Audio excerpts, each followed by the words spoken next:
mengikut suami di Jakarta kan. Nova panggil mak dengan bapak Nova untuk tinggal bersama Nova lah. Nova merupakan anak yang sulung. Jadi ini cucu yang pertama. Mereka happy lah kan. Masih baru kahwin tu mungkin beza lah sikit kan. Sebab kalau dulu kita 2 orang aja. Sekarang kita dah bertiga. Kalau dulu mungkin siap 1 jam. Sekarang mungkin kurang sikit lah sebab kita nak siapkan anak. Kalau di Jakarta sebab Nova menjaga Mika sendiri, Nova kena ada sistem. Kalau misalnya kata Nova bangun pagi, kalau dulu boleh bangun lambat, sekarang wah 7.30, pukul 8 Mika dah bangun. Dia pun kejut Nova. Nova nak kena kasih dia makan, kasih susu, lepas tu mandi, baru siapkan dia, petang mainkan dia, do some aktiviti dengan dia, baca buku. Kalau mana-mana Nova pergi, kalau dulu attention dekat Nova kan, Nova nak ambil gambar, tapi sekarang Mika ambil gambar boleh. Jadi mungkin itu dah berubah lah sikit.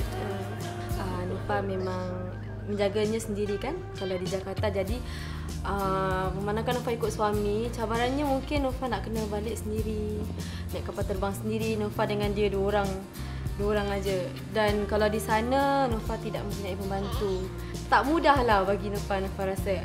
Banyak, every day is a learning process for me. Mika ni very active boy. Dan Nova rasa Mika membuatkan Nova lebih banyak bersabar.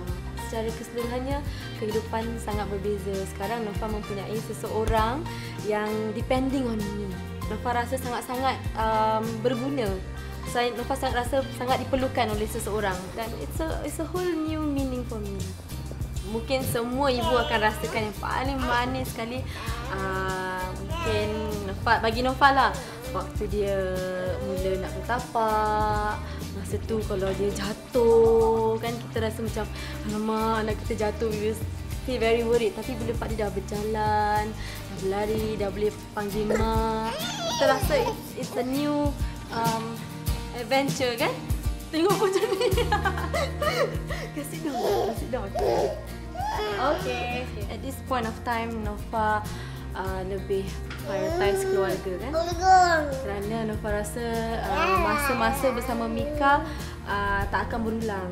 Kalau kerja mungkin Nova tak berlakon sekarang ataupun tak menyanyi akan datang, Nova mungkin diberi peluang lagi kan. Masa Nova dengan Mika, masa dia kecil, masa dia bertapak, semua Nova tak dapat lihat. Nova rasa tak gunanya lah.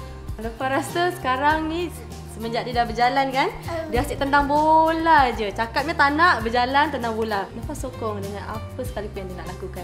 Kalau nak main bola, Nova juga sokong dia. Mestilah dia lakukan yang terbaik lah.